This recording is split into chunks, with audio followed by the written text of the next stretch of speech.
पार्लिमानी committee की जो coverage है वो लाइव भूल जाएंगे, आप भूल जाएंगे। फिर यही पलटना नहीं है ना, उन्होंने लपटना पलटना क्या किया, तो लपटना पलटना। अब जरा खावर साहब इस पे जरा रोशनी डालें कि ये जो अब वहां पर रोना धोना चल रहा है, और जाहिर है कि इट्स अ कंसर्न कि जी एनर्जी का बहरान हो गया है, फिर ये है कि फर्टिलाइजर की सप्लाई के इश्यूज अपनी जगह, हर चीज की सप्लाई के इशूज, इवन ये कि वो रेयर अर्थ जो कि इंटरसेप्टर्स जिनसे अमेरिका ने अपने रिप्लेनिश करने, they are not available. Helium के हवाले से आपने बताया था कि वो अवेलेबल नहीं है, तो मतलब इट्स अ लॉन्ग लिस्ट।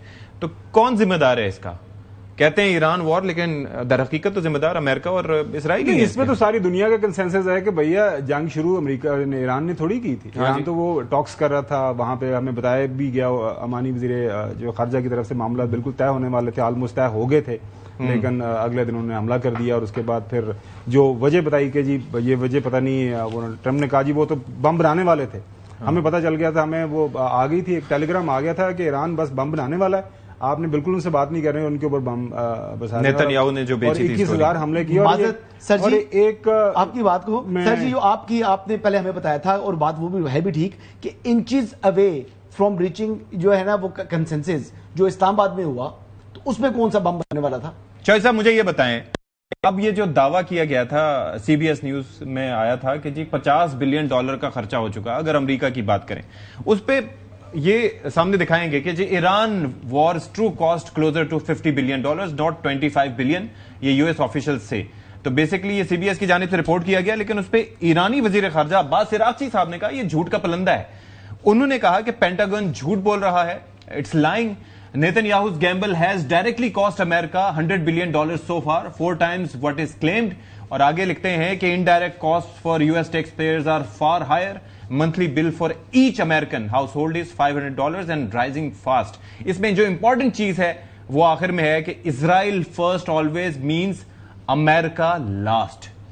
यानी कि जो एक तो दावे उनको जुटला दिया और फिर बता दिया, बड़े पढ़े लिखे लोग हैं जाहिर है, तो कैलकुलेशन करके कि ये हो इसीलिए रहा है कि उन्होंने फॉर्मूला रखा हुआ है इसराइल फर्स्ट का। तो इस पे आपकी राय क्या है सर? सही कह रहे हैं, फरमा रहे हैं राक्षी साहब? इसमें कोई शुबह है आपको? इसराइल ने, यहूदियों ने, इस मुल्क ने सारी दुनिया को यरगमाल बनाया हुआ है, और थ्रू अमेरिका इस जंग का कतन 0% जवाब है, कोई जवाब ही नहीं है। भाई पहले आप कहते हैं हमने सारा खत्म कर दिया है, फिर कहते नहीं हम उसको खत्म करने आ रहे, they are closer to making nuclear bomb. पहले ये कह दिया, फिर कब वो अमेरिका के लिए थ्रेट, उनको दसो तो सही केड़ी थ्रेट है। वो टकर कार्लसन का चॉइस है, तो फिर अगर थ्रेट है ईरान, तो वो आज भी है, ईरान वही का वही है। हमने कई दफा कहा कि आप उनको शिकस्त देने के जो दावे और आप झूठे बयान दे रहे हैं, nobody buys it. इसराइल का जो अशर हुआ है वो आपके सामने है। ये जो आपकी बात है, टकर कार्लसन ने ये कहा है कि ये ज्यूज हैं, ये कॉन्स्पिरेसी करते हैं क्रिश्चियंस के खिलाफ, ये सारा हमारा नुकसान हो रहा है, ये इजरायली ज्यूज की वजह से हो रहा है। तो उसकी बात काफी सुनी जा रही है अमेरिका के अंदर। लेकिन the point is I fair for his safety.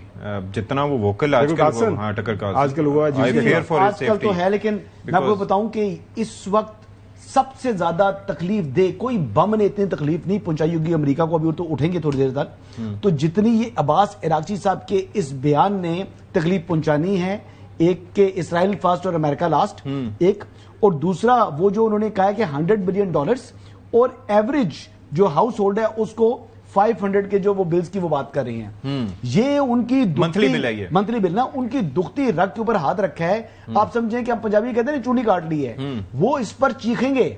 मैं कह रहा हूं ट्रंप एडमिनिस्ट्रेशन ने जितना शोर इस पर उठाना है, जितनी तकलीफ उनको इस तरह होनी है कि ये किसी का जख्म हो और जख्म के ऊपर मतलब तो जहरी बात है, ये वो चीज कांग्रेस से मांगा, ये तकलीफ देगी उनको। $1.5 ट्रिलियन का डिफेंस बजट वो पेश कर रहे हैं। वेरी ऑब्वियस के उनको अखराजात $50 billion, and they have nothing to show, and they have nothing to show. इसकी चीखें हमें सुनने को मिलेंगी लाउडली, बहुत लाउड मिलेंगी, क्लियर मिलेंगी। ये जो अब्बास इराक्ची साहब का ये बयान है, स्टेटमेंट ने बड़ी तकलीफ पहुंचानी है अमेरिका को। ठीक है जी, यहां पर एक ब्रेक लेते हैं और बाद आके जी पेट्रोल महंगा हो गया तो क्यों हुआ, कीमतों में इजाफा हुआ लेकिन लेवी कम क्यों नहीं हुई, इस पे जरा बात करेंगे। डॉक्टर फर्रुख सलीम हमें ज्वाइन करेंगे।